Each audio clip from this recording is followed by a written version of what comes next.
Ladies and gentlemen, members of this august House, on the motion that this House believes the states should actively protect and practice the homegrown religion, we incite government to propose. This debate, ladies and gentlemen, is about preservation. It's about preservation of a religion that has had a massive impact onto the lives of society, ladies and gentlemen. It's become the formation and the founding block, ladies and gentlemen, of society's identity, and more importantly, ladies and gentlemen, the country's value system. Silent government, ladies and gentlemen, will tell you how and why the government has the authority to actively protect the practices, but more importantly, we will also tell you why should the state do this. The proposal on this side is this. The government is essentially there to protect the very existence of this religion by allowing the practices to continue to be practiced, right? For example, without any interruption within the country. For example, things like festivals, having it being a public holiday, ladies and gentlemen, the right to gather, celebrations, the support of the buildings of centers of worship, ladies and gentlemen, temples, associations, and so on. Right? But the state, ladies and gentlemen, will fund the buildings of these temples, but it doesn't mean that it will stop its funding to other forms of recognized religions, ladies and gentlemen. These sort of fundings, but the prioritization of this funding will be to homegrown religion, right?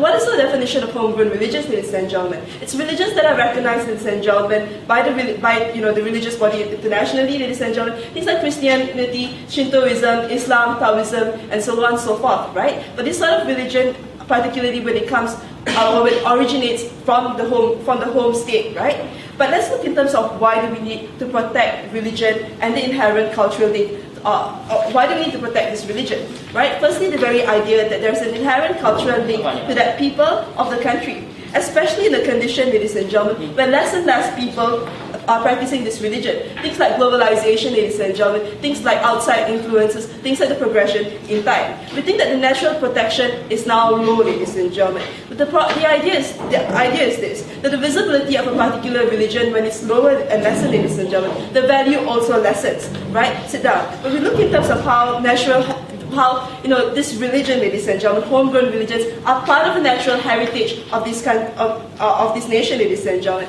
And the state, therefore, can protect this natural heritage like we normally do, ladies and gentlemen. Sit down. Things like, ladies and gentlemen, like you protect buildings and so on. But when it comes to religion, ladies and gentlemen, it's not just about its mere existence. It's not just about being there. It's about being practiced, ladies and gentlemen, continuously, and that it's to be practiced well. Now let's look in terms of whether or not the government also has the authority to do this. Now before I move on, yes. Could you please tell us if these homegrown religions aren't doing well on their own and why? Now, if you look in terms of ladies and gentlemen, just the progression in society today and how we're moving also away, a lot of outside influences, things like globalization, things like additional, like for example in Japan, ladies and gentlemen, not just Shintoism, ladies and gentlemen, things like Christianity are infiltrating, things like Buddhism, ladies and gentlemen, these sort of teachings are also being integrated into society today. We think that the government also can and should protect Shintoism on its also, right? But let's look also in terms of whether the government has the authority to do this, right? Because the government protects the values and the practices that are in line with a particular government's point of view.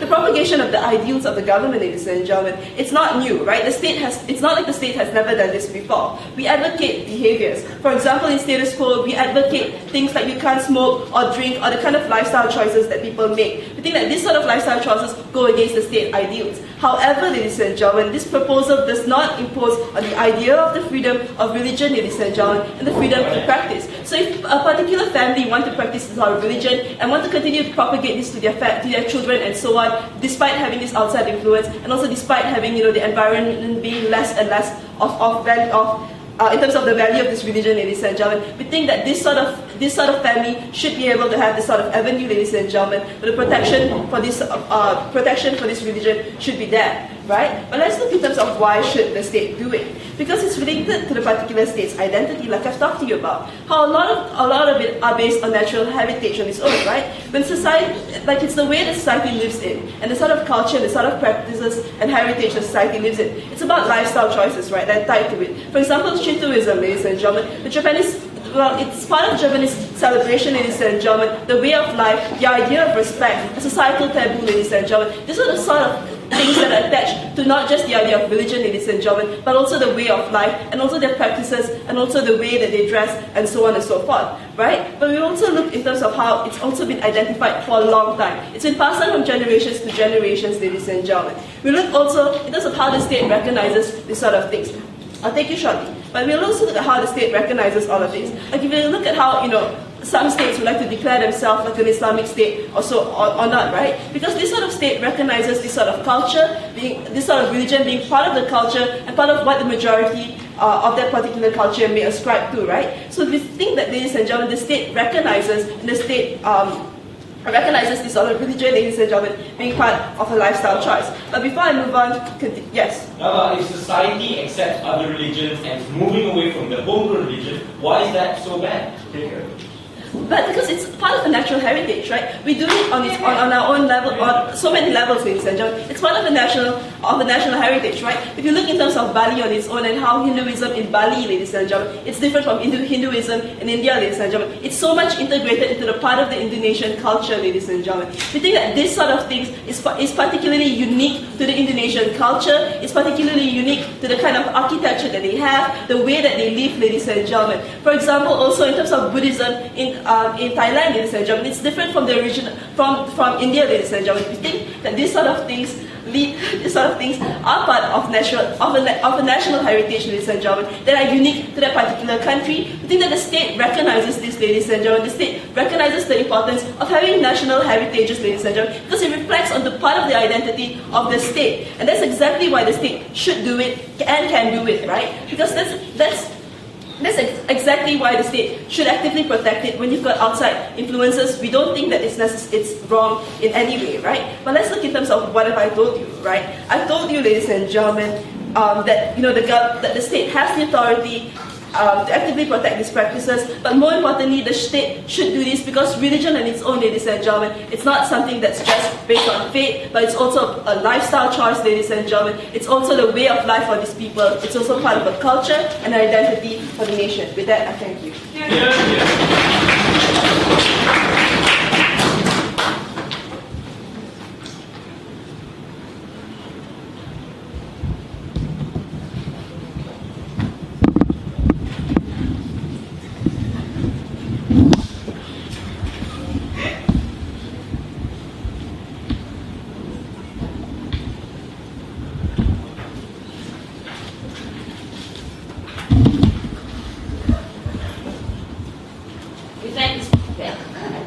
Thank the previous speaker for her speech. We'd like to remind all of the debaters in the round that if you are to offer a point of information, we would suggest that you do not flag your point of information by saying the content as you do so.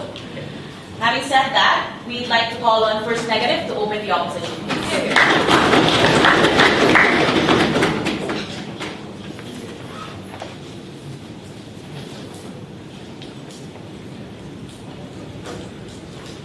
Madam Chair, ladies and gentlemen, just because you're in Macau doesn't mean that you have to gamble with a case like that, ladies and gentlemen, because it wasn't clear what kind of religion they were talking about that is actually dying off or at the brink of extinction. In Japan, for example, 80% of Japanese still observe Shintoism, ladies and gentlemen. So we don't see why they are not doing alright on their own already. And why do we need to protect these people to begin with? They have to come out here and explain to us how that problem actually exists, ladies and gentlemen, and show to us why this is the only way for us to preserve those religions. But let's look firstly at what Lavanya talked about. I'll be talking about two things, by the way. I'll be talking about how this move will discriminate society and religion, ladies and gentlemen, and how it sends a discriminatory message to society.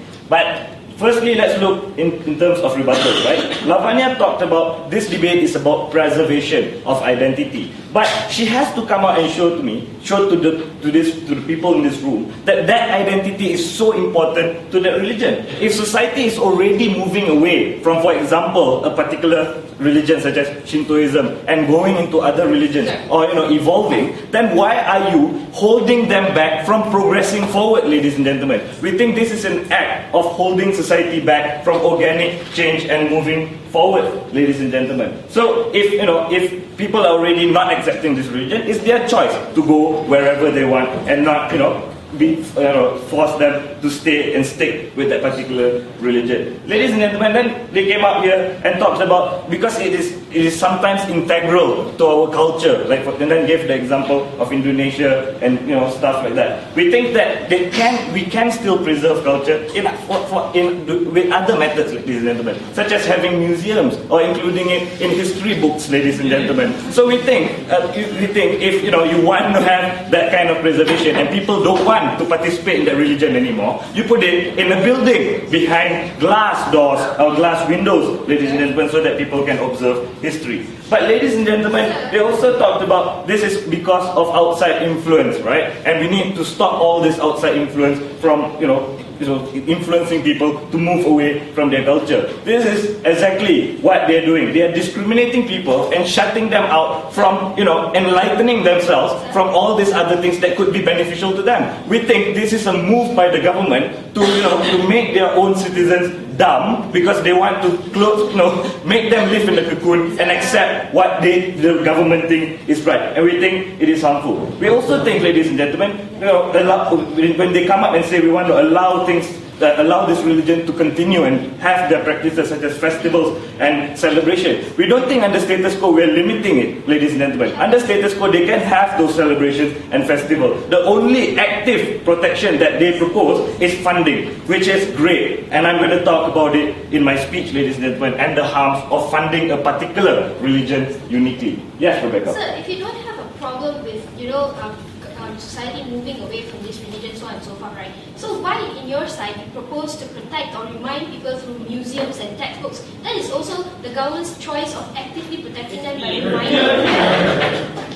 Please sit down. But if society wants to choose to, if there are parts of society that choose to see all these kinds of things, we don't think that we should force them or have that practice in reality when there are other outlets for us to do that. Not only for doing this is costly and it will harm society in a great manner. That's the risk we're not going to take, and that is the harms that I'm going to show in my speech. Firstly, ladies and gentlemen, we're going to talk about how it harms society on three different plans. Firstly, how it discriminates other religions, ladies and gentlemen. We think if it is a country, in a democratic country, ladies and gentlemen, democracy should be secular. And the reason behind that is that equality is a fundamental tenet of a democracy. If states and governments are not secular, ladies and gentlemen, by favoring one religion over the other, there is bound to be injustices and inequalities by favoring one religion over the other. And this have many consequences. By you actively protecting one religion over the other, you're granting them things such as more airtime, ladies and gentlemen, or more opportunities.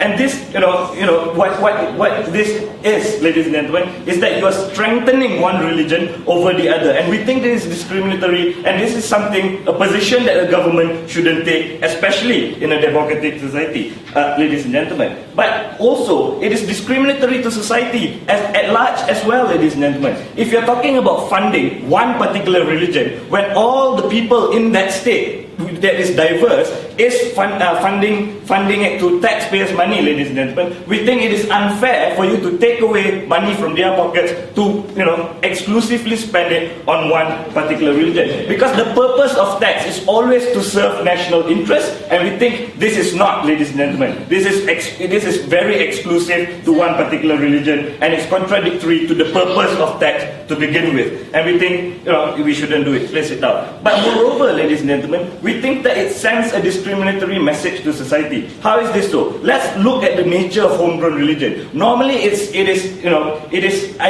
exclusive to a particular geographical location or a particular race, ladies and gentlemen, in that particular country. When the state funds or actively protect this group of people, ladies and gentlemen, the state is saying that one group of people is more superior than the other. Because you are important to us and others are not, that's why we will protect you, ladies and gentlemen. gentlemen. This is harmful because it harms integration and national unity, ladies and gentlemen. When people feel that the state doesn't see them as important as the other race, we think it will harm national unity, and it creates an environment of hostility that we don't want. We don't want a country to be on a divided front. We want national unity to stay, and that's why organic change is important. Let people do whatever they want, ladies and gentlemen, and choose any form of religion that they feel is right. By state funding, by state funding this religion, the state is also saying that if you want to be part of this society, you must be from that particular religion, ladies and gentlemen. It's saying that that religion is more important than the other, ladies and gentlemen, and we are caring for these people because they are more important than all of you that are sitting out here, ladies and gentlemen. I think that is a position that the state shouldn't take, because the relationship between the state and the people will be affected, ladies and gentlemen, because of this hostility that exists from this particular proposal.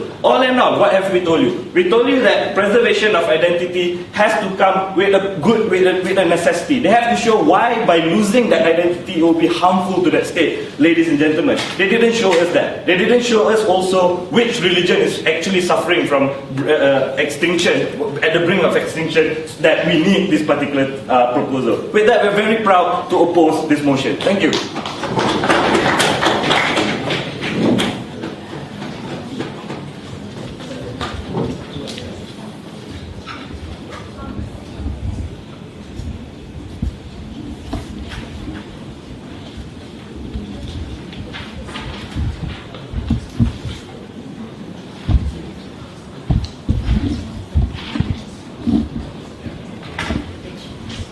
Thank the previous speaker for his speech. Continuing the case for the affirmative bench, we'd like to call on second affirmative, please. Here. Madam Chair, ladies and gentlemen, the speaker before me told you that side government needs to tell you that these religions are in fact in danger, that there is a need to protect these religions. But the speaker before me on this bench has clearly told this House that with the existence and the progression of society in a lot of these countries, Madam Chair, the idea of this homegrown religion necessarily has been eroded. This is something that side of government opposition needs to understand. Declaring something as your official religion isn't the same thing as actively practicing this religion. What side of government necessarily wants is to protect the active practice of the religion, Madam Chair. Not necessarily to just hold this religion, Madam Chair, but also to actively practice. Right? We think the idea of funding, Madam Chair, places of worship, or declaring public holidays, not just to, have these festivities, Madam Chair, but to give them a proper day to celebrate this in full glory, Madam Chair. That's exactly what side government is standing for. Let's look, Madam Chair, at what the speaker before me told you. Please sit down.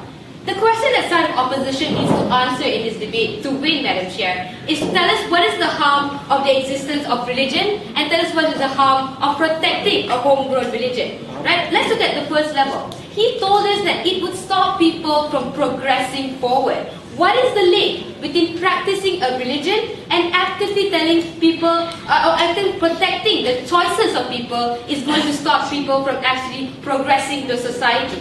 That link, Madam Chair, was never drawn on side of opposition. But Madam Chair, the idea of discrimination, right, that he wanted to talk about in his speech would be okay if side of government didn't tell you that, told you that this is a form of exclusive protection, that we don't protect other religions. In fact, very clearly the Prime Minister set up, we told you that funding for other forms of religion still continues. It's about, Madam Chair, prioritization of certain religions. That's the burden that side of government is taking on, Madam Chair. That's what they need to necessarily engage with, Madam Chair. Because the idea that they wanted to float around were very generic. Democracy and secularism, Madam Chair, favoritism. But first of all, these ideas aren't grounded in reality of how secular states necessarily impose into the lifestyles of people, Madam Chair. When we look at most states, even the United States of America, supposedly the most secular country in the world, Madam Chair, propagates Christianity ideals within the state's policies, Madam Chair. It takes into account the ideals of religion when it comes to, Madam Chair, for example, the abortion debate, Madam Chair. When we talk about the protection for minors engaging in sex, Madam Chair. These are the kind of things that states actually do, even though they label themselves as secular, Madam Chair. So they need to deal with these ideas in reality, Madam Chair. That's not what they're debating in today. But finally, he told us, Madam Chair, that you know what, you're taking away opportunities, and that you know what, it's fine to have them in museums and in books. We think that's precisely the problem. We don't want these religions to end up to be in museums or in books, Madam Chair, because the idea of preservation of a national heritage of religion, Madam Chair, is very different from protecting, say, a building, Madam Chair. The practice of a religion, Madam Chair, comes down to, well, basically that's it. Practicing that religion, Madam Chair. The preservation of that practice is important in status quo, Madam Chair, because we think that once a religion dies off, it's hard for us to want to bring it back to life, Madam Chair, to breathe life into it. We think that just putting it into a museum or book is necessarily harmful, right? Because finally they want to tell us, like, you know what, active protection is bad, Madam Chair, because, because, Madam Chair, we're taking away taxes from people who pay taxes. Look, that's a very shallow understanding of tax. Just because I pay tax for something, right, my money doesn't go back to me per se. It can go to other factors of society. That's necessary taxation. Shallow analysis of taxation. Before I go on, any one of you. Are you going to make it harder for people to convert out of that religion? No, that was never part of a proposal.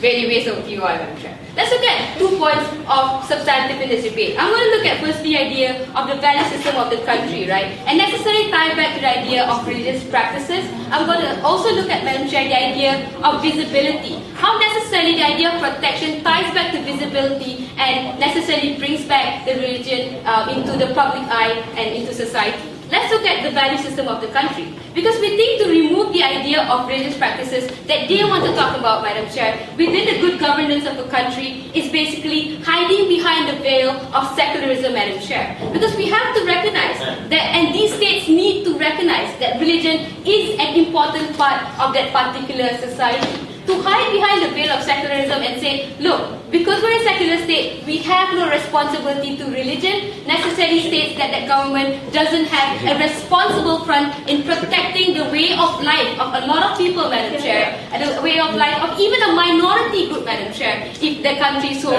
has a minority of homegrown religion. That necessarily is protecting the value system of the country. Because foundations of a country and how the government in status quo actually propagates its messages, Madam Chair, started from the idea of religious practices and religious ideologies, Madam Chair. We think that necessarily the idea of the heritage needs to be protected. On the second point, Madam Chair, is the idea of importance of visibility itself. Because you can't just say it's fine for it to be a museum, it's fine for it to be books, because visibility is the most important crux of the propagation of religion and the protection of that very religion, Madam Chair. We think we need to amplify that choice that is made by these people, Madam Chair. Because if a certain particular section of society, Madam Chair, chooses to practice this particular religion, we think it's fine for the state to amplify that choice, Madam Chair, in terms of protectionism, Madam Chair. Because visibility necessarily ties back to the idea of how these people would view that particular religion. Because what the rest of society views and the ideologies of that particular society towards that one religion is also important in terms of preservation, right? We think that the respect towards that religion becomes less if you don't understand the practices of that religion, Madam Chair. Tolerance of that particular religion is also propagated by that particular state in understanding that it is a form of natural heritage, Madam Chair. So what has government told you? We've told you necessarily that these religions are a part of that country's national heritage, but it's also part of the value system. Senate opposition needs to tell us what is the exact how of the existence of this religion in this country besides somehow stifling the progression of that country, Madam Chair. Because let's face it, every religion has its good moral values that it wants to propagate towards its citizens, Madam Chair. So it doesn't necessarily go against the idea of that religion. With that, Madam Chair, we are proud to propose.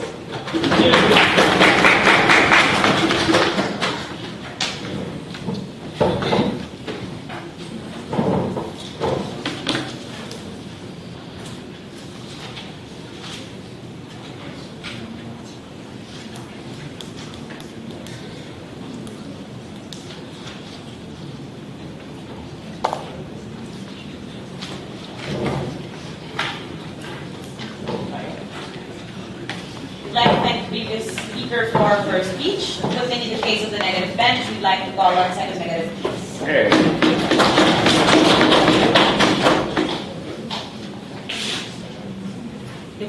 funny, Madam Speaker, that the side of government doesn't even try to prove how public holidays and funding buildings will lead to the protection or the viability or the growth of that homegrown religion. And, even in this debate, ladies and gentlemen, we think that they haven't named a single religion, homegrown religion, that faces the risk of dying out. Shafiq pointed out that Shintoism is practiced by 80% of the Japanese. We are going to talk about Mormonism, America's own homegrown religion. It's the 5th largest church in the United States. So please, could you finally now and with tell us or give us an example of the kind of religions that will be affected by your proposal at the end of the day, ladies and gentlemen? We think the second mistake that they also made was that they assumed that secularism meant hostility to religion, ladies and gentlemen. They assumed that was the stance of opposition. It's not, ladies and gentlemen. The stance, the point of the idea of secularism is that it's not hostile to all religions, but fair to all of them. Equality is a fundamental tenet of democracy, ladies and gentlemen, and that you shouldn't favor one religion and one ideology over others. They totally missed the boat there, and they assumed that the speaker before me simply talked about the harms of the religion and why we want it to die out. Ladies and gentlemen, we're okay with the idea that religion is part of the marketplace of ideas within society, and whether it lives or dies depends on the society and whether or not it continues to accept it. What we're against here is the government interference in that marketplace of ideas in the first place. They're never engaged with what Shafiq talked about the harms of society and how it sends a message of discrimination towards other states. They say, no, we'll continue to fund these other religions, but we'll just spend more on this one. I think that's called discrimination, guys, when you favor one kid over the other, right?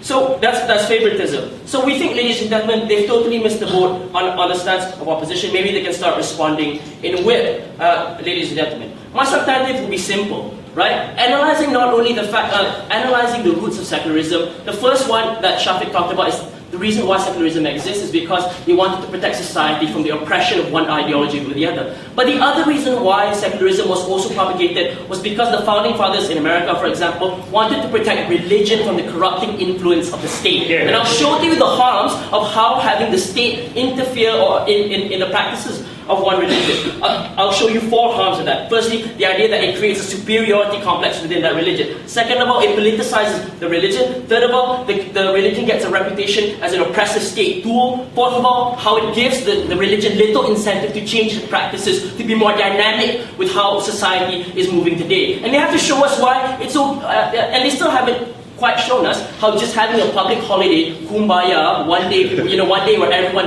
doesn't go to work, suddenly means that religion will suddenly be more viable, that people will want to follow that religion. The point of that POI, ladies and gentlemen, where I asked, are you going to make it harder for people to convert out of religion, is to show that religion depends on how many followers are in it, ladies and gentlemen. So if you're okay with people going out of that religion, then you're okay with the current, with the status quo, which you haven't yet proven, where these people are going out of that religion in droves. Yes, maybe you have a response to that. So if you're saying that it depends on how many people are actually in that religion, then what is so wrong about the active protection of that particular religion? We think it's absolutely wrong for the state to interfere, ladies and gentlemen. And if they're not willing, and the problem with them, ladies and gentlemen, is they ran a totally soft case. They weren't willing to go far enough with their proposal to make sure that religion was protected in the first place. And that's why even on their own grounds, without us even having to oppose them, they already lose this debate.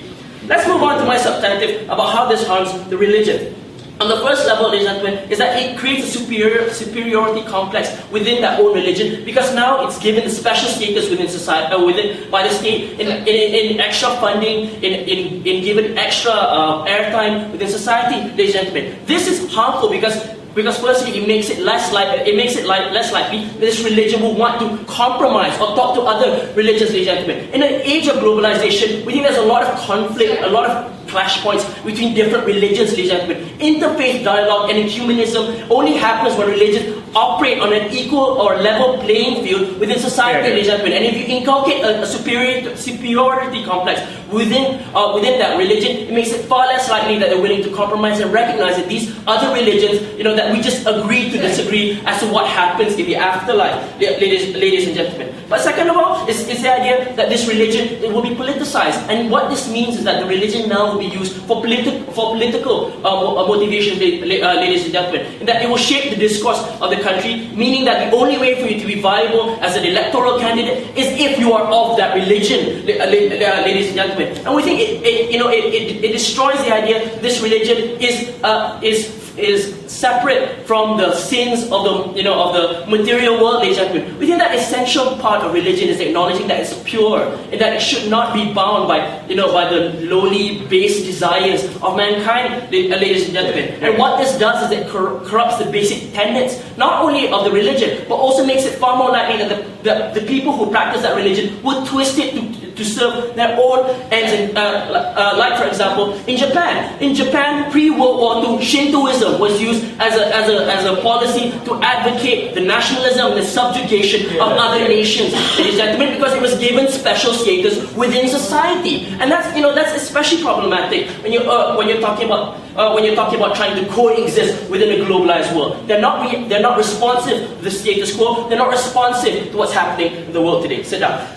Third of all is this idea that the reputation of the religion will be tarnished, because now, ladies and gentlemen, given that we've shown you all these massive harms, what the religion will always be associated with is the fact that the state is using this as an oppressive tool for you to create integration. This deals directly with her substantive about a value system. She apparently believes that because this religion represents the value system of the state, that this is necessarily a good thing. She didn't prove that. But we think what's far more likely is that you're creating the idea that this value system is the best of value system. That the others are less viable as a way for you to live your life. What religion teaches you is a way of life, and the idea of democracy is respecting all those different views equally, ladies and gentlemen. That's why the state should never interfere in the practice, should not act, have favoritism when it comes to the issue of religion, ladies and gentlemen. But the last harm that religion faces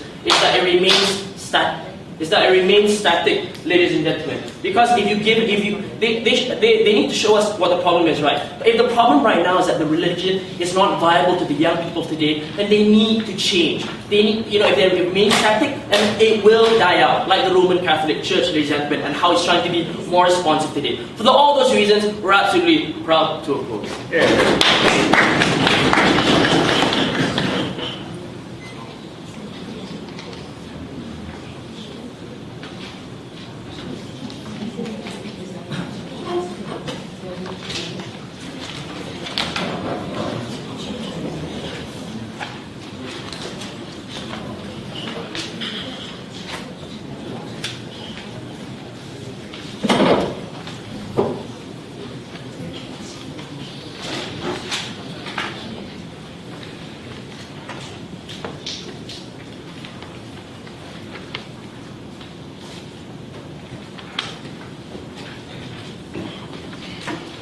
We thank the previous speaker for his speech. To continue the case of the affirmative bench, we'd like to call in terms of affirmative, please. Here, Madam Chair, members of this August House. Opposition runs into trouble when the last speaker before me said, religion should change with time. Teaching of basics of a religion should change with time. That is where our proposal comes in. We don't want it to change with time. We don't want it to be interfered. The basics of this teaching should not change, Madam Chair, because of globalization. That is what we are talking about. Madam Chair, he himself, or even the first speaker, conceded in principle and said, 80% of the Japanese ascribe to Shintoism. How is that a small group, we ask you, Madam Chair? And how is that exclusive? It falls under our proposal, Madam Chair. If it's a major or majority religious that is protected or practiced by the country, why don't we protect it or advocate it? If it's minority, Madam Chair, why don't we step up and then we preserve this kind of culture? That is what this side of the opposition government is doing. We're not saying that we are exclusively protecting one, but when it comes to homegrown, Madam Chair, we want to protect it. Let's deal with the speaker directly before me. Let's talk about secularism and how, if government is secular, we shouldn't put weightage at all when it comes to religion, culture, or heritage. Because at the end of the day, any form of this kind of weightage puts a discrimination into society and religion. In that principle or in that logic, Madam Chair, no country or no secular state or a democratic state should ever recognize any specific culture, religion, so on and so forth. The first thing that we should take out is Christmas, Madam Chair, and I think all of us in this room would be very upset if we take out Christmas, right? Second of all, we have to take out all the celebratory when it comes to religion. For example, in Malaysia, you have to take out the Chinese New Year, so on and so forth. We think that, Madam Chair, if these are all democratic countries that recognizes individual and also particular groups that needs to practice and the visibility of such cultural or religious practice that we want. No democratic or secular state, Madam Chair, should do this under their proposal, meaning in our calendar year next year, Madam Chair, we won't have any public holiday and some of us will be really, really unhappy. Let's talk about the second thing that he talks about. Suddenly we will use this for political and advocate for all these superiority, so on and so forth, Madam Chair, and then there's no incentive to change. We think that the value system that we are advocating here is this. We think that religion should be preserved as it is, right, Madam Chair? We think that through evolution or through globalization and the fast moving forward of human integration, so on and so forth, we think yes, if you come up with new religion, so forth and so you can convert to it. But why is it in the prerogative of a government to maintain this kind of heritage in our country? We think that, Madam Chair, politically there is a need, Madam Chair. We think that, for example, there is no need for UNESCO to declare heritage site, for example, Macau, for its Portuguese heritage, Madam Chair. But why do we do it, Madam Chair? Because we want to instill the visibility and also to preserve these kind of historical moments and historical practices throughout humanity. That is why we do it, and that's what government does all the time, Madam Chair, to preserve what was original. Let's look at the fourth thing that he wants to talk about. He talks about value system. What is the best value system for anyone in the country, that we should not advocate at all any form of culture or any form of religion. That's what he said. But is supporting religion and heritage affects this kind of governance? Any governance, Madam Chair, put the same and fair weightage on such kind of practices, of this kind of preference in its community, Madam Chair. If the value system of a government is reflected based on one, Madam Chair, one religion, Madam Chair, we think that that religion should be advocated. If there are many sects of religion in that country, we think that this is the proposal that we are talking about. If it's a homegrown religion, we should advocate for it, and these are the value system of its community, Madam Chair. But when an administration is running, whether it's secular or democratic, it's two different things that we want to talk about. We think the right to practice religion falls in their side of the opposition. Before I go on, what is the link between funding a particular religion and people being more inclined to practice that religion? If people want to leave, they will still leave. And how would that encourage more people to practice? Protecting something, right, doesn't mean that you have to force people to do it, right, Madam Chair? Protecting something means, right, we want to protect the existence of it and also for people and respect people who are still practicing it, Madam Chair. Because at the end of the day, let's deal with the first speaker. That's where the clash and the answer to that POI is, right? Let's see whether will this kind of approach discriminate society and religion. Because we're not strengthening one over the other, right? Because as we still have the prerogative to preserve the history, natural heritage and identity of anyone. Because we still think that you are free to choose. But what if something is fundamental? It will die off, Madam Chair, if we don't protect it. For example, if UNESCO don't declare, Madam Chair, and actively protect and preserve this heritage, Madam Chair, these lands will go. Exactly like the religion. We must have its manifestations of its practices, we must have observation of its uniqueness and appreciation of its existence. Because what status quo the opposition side want to say, right, we cannot discriminate. But if we want to do away with all existing culture and religious celebration, I have to take Malaysia for example, because we have such diverse culture. For example, we have Chinese New Year for the Chinese, we have Hari Raya for the Malay, we have Deepavali for the Indian. But let's see, Madam Chair, if we don't discriminate, or actually we don't want to discriminate, we have to do away with all this. But the government stands strong, Madam Chair, that we do not remove, Madam Chair. Our approach is always to include, Madam Chair, to add on such cultural practices. We never delete culture, we never delete or reduce such heritage in our nation. Even though our nation is moving fast, we still have the prerogative to promote and to preserve. Because if under their logical link, right, we don't need to preserve anything, Madam Chair, then we have to do away with our cultural dresses. We have to do away with our traditional music, Madam Chair, our preferences, so on and so forth. Because those are the advocate that the government has. Because the government do actively protect the wearing of official or cultural dress code to work, especially, for example, in Malaysia, the batik, the kebaya, and also in Japan, the kimono in certain working days or a certain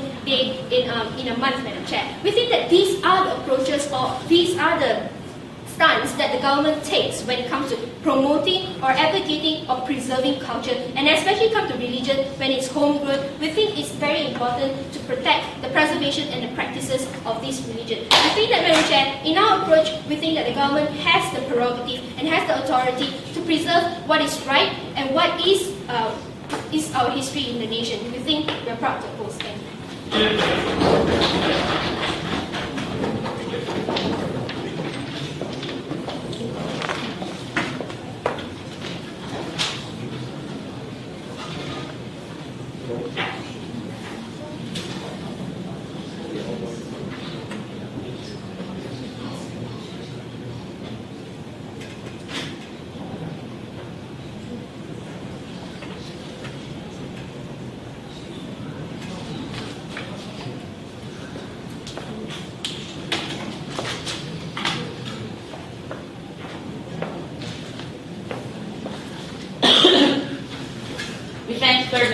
For her speech, to close the case, to continue the case of the negative bench and to close the constructive part of this debate, we'd like to call on the third negative speaker.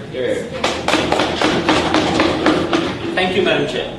The first question we have to ask the House in this debate today is the first question is, what is to protect a religion? Is it necessarily to give holidays or necessarily to allow people to practice that religion, or to protect the practice of that religion itself? They never showed us how their proposal necessarily protects the continual practice of that religion. And then they push this ridiculous burden on side opposition that we have to reject religion completely and take away Christmas, Madam Chair. We think that's ridiculous. This debate is about whether or not governments should necessarily fund an exclusive religion and protect it, Madam Chair. We stand for secularism, not for a tyrant state. First thing I want to talk to you about today is this idea of that homegrown religions have roots in the nation's history, and that is the imperative to protect it. And then secondly, I'll talk to you about these values of society and governance. So government came up here and told us that because of its historical value, it is imperative that we protect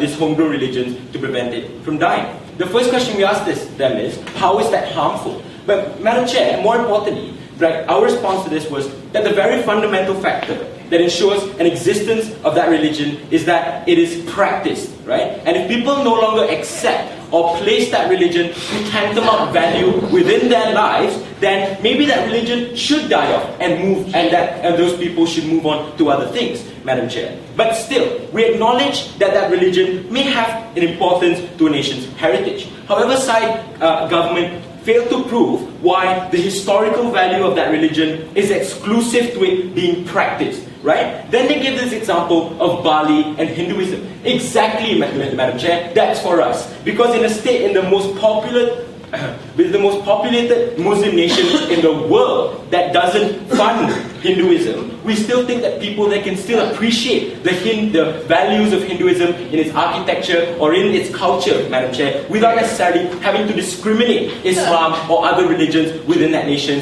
to protect it, right? We don't have to practice fascism to remember it, Madam Chair. We think that if it has to go to a museum, then fine, Madam Chair, because that is where history belongs. But secondly, let's talk about the values of society and governance, right? So government pushed this, government said that because the government's value system is based on that homegrown religion, it's imperative to protect it. Firstly, tell us what are those values and why is it worth protecting? Secondly, are you really going to say that it's worth having a government that puts its values upon the fundamentals of religion? What if America keeps the fundamental values of the Protestant faith, Madam Chair, up until today? Secularism would never exist, Madam Chair. This is something that McTabb pointed out to you, how it's imperative that we take a secular approach to things and allow all religions the fair chance to exist and the fair chance to propagate itself into society.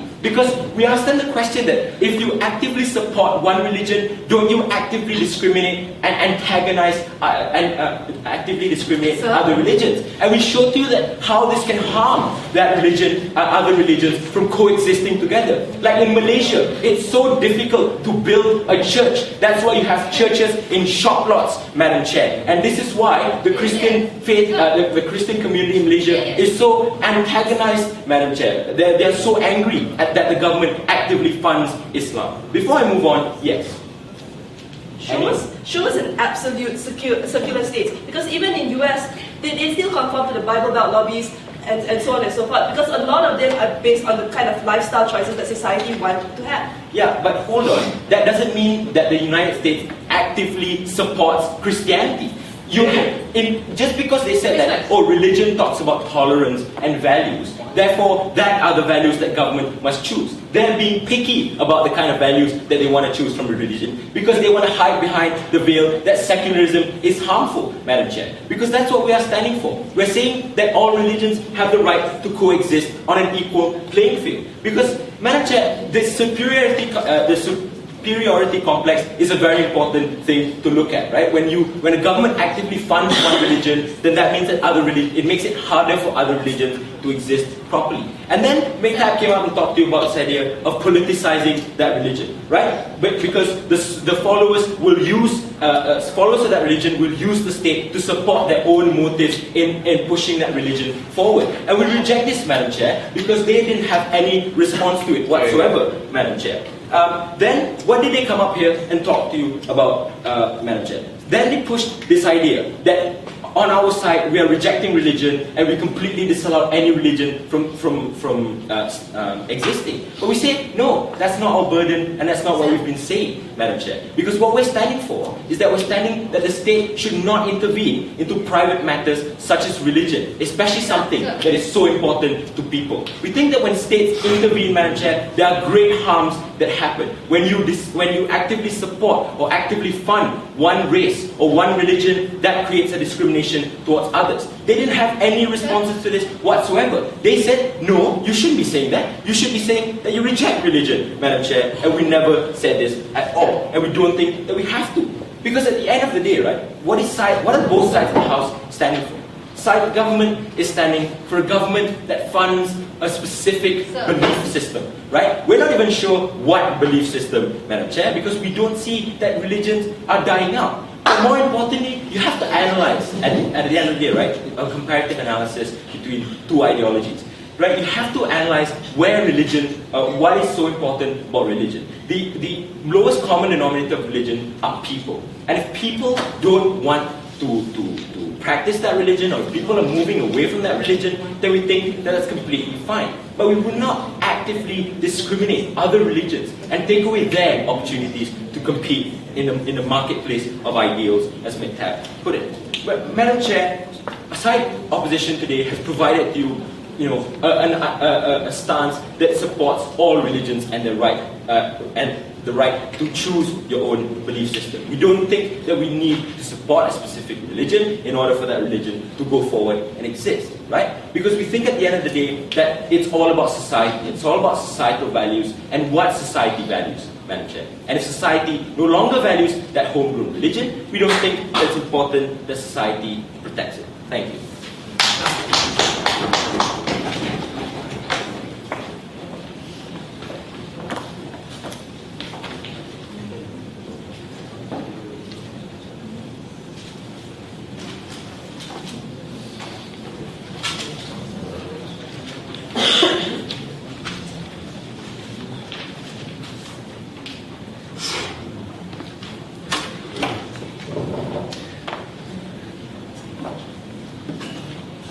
Thank the previous speaker for his speech. To close the case for the negative event, we'd like to call on the reply speaker.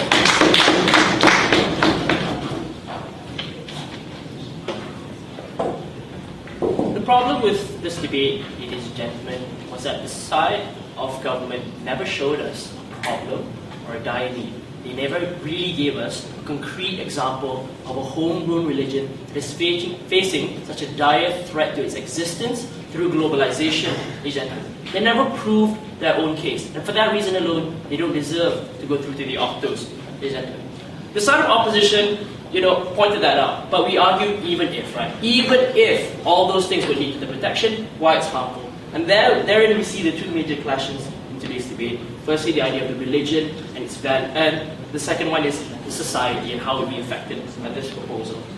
They had two reasons for doing this. Firstly, they said that the religion is dying out, and secondly, that we want to preserve it because it's cultural heritage. The problem is, ladies and gentlemen, they never went far enough to show that public holidays and funding of buildings would do enough to make sure that religion does not die out currently, to make sure that enough followers stay within that religion. Ladies and gentlemen, the side of opposition here was never against the existence of religion. What we were against was the idea of government interference in religion in the marketplace of ideas. We said it's okay for these homegrown religions to exist, but they have to compete fairly and on equal footing. Right? If you want to preserve it, it's okay. You can put it in museums, exactly where it belongs once it dies out, ladies and gentlemen. But we also pointed out the alternative for these religions is that it has to change to be more dynamic in order to attract more followers, ladies and gentlemen. They said it's okay to be static. We want it to remain static, without necessarily showing how the religion can remain viable so long as it remains static under that paradigm, ladies and gentlemen, which is something that's problematic within their analysis. Second of all, we showed you that it discourages interfaith dialogue because of the superiority complex that the proposal engenders within that religion. Ladies and gentlemen, it makes it hard for religions to coexist. Third of all, we showed you that it politicizes and corrupts that religion, ladies and gentlemen, through its own special status, and how followers will use the fact that the state supports that religion in order to achieve their own motives at the end. Something that they never quite responded to from side government. Let's move on to the last clash as the society, ladies and gentlemen. We upheld, the side of opposition here, upheld the principle of equality in treatment in secularism, equality for all religions, ladies and gentlemen. That never showed to us why it's important for you to throw away that principle simply for the purposes of defending that homegrown religion. The first reason why they wanted to do this was holidays. And it's important to note the amount of emphasis that the side of government have on holidays. I think they need one after they lose this debate. The second thing that they wanted to talk about was this idea of value systems, ladies and gentlemen, and how it creates ideology and governance. But they never gave us an example of what values exist within those religions that is so important to protect in the first place. They merely asserted that those value systems are important to the ideology and governance, ladies and gentlemen. How did we respond to that? Firstly, we said that it's discrimination towards other religions, but second of all, it's sending the message to everyone else that this value system is the only one or the best one for you to follow, and how that's unfair on everyone else, including using your money that you pay as a taxpayer to fund other religions, ladies and gentlemen, and not respecting your own religion. But second of all, we showed you the most dire harm to society is that it harms integration between members of society, ladies and gentlemen. It's sending the message that the only way for you to be truly a member, for you to be truly Japanese is if you're Shinto, ladies and gentlemen. Because if you're not, then you're not truly Japanese enough. Because this is the kind of value system that we uphold. And in the end, ladies and gentlemen, we don't think that cultural heritage and holidays win over the idea of an equal treatment, which is what every government should stand for. For those reasons, we're absolutely proud to go to Octos.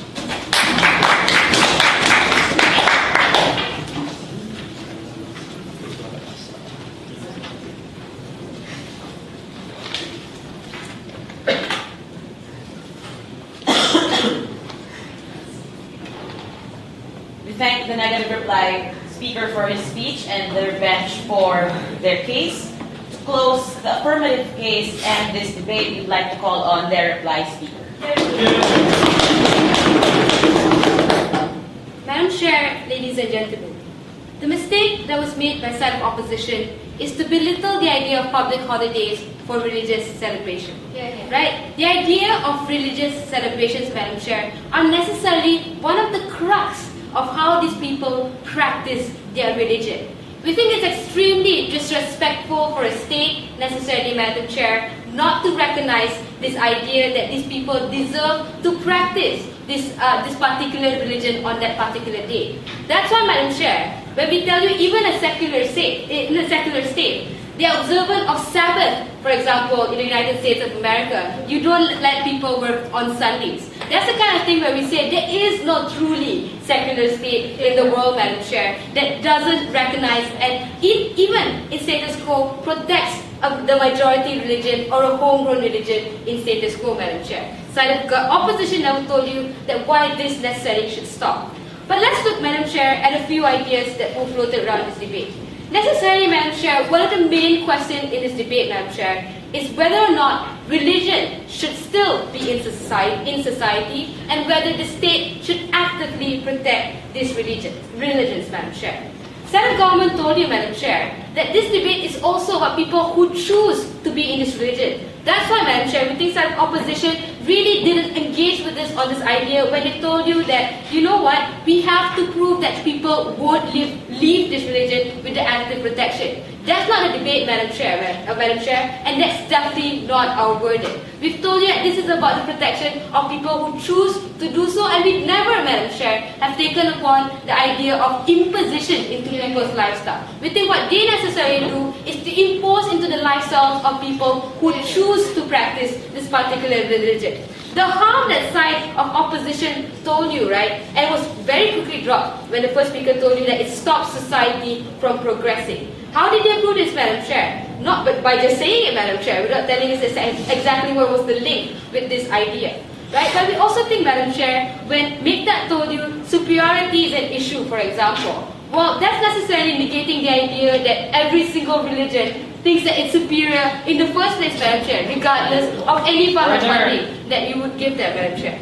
But let's look at the idea of protectionism and how both sides dealt with it. We've told you, Madam Chair, necessarily that the idea of protecting a religion is not discriminatory, because that's the main crux of their side, right? Because they seem to think that active prioritization of a certain class of society, Madam Chair, is a form of active discrimination. We think active discrimination is when you don't allow for certain practices, Madam Chair, to exist. We think that, and you suppress the practice of that particular religion, Madam Chair. That's active discrimination. Our proposal very clearly on from the start told you that we don't stop funding for these other religions, Madam Chair, but when it comes to a situation of prioritization, when you need to prioritize, Madam Chair, we prioritize the particular homegrown religion, Madam Chair. So we think that particular complaint necessarily cannot fall in this debate.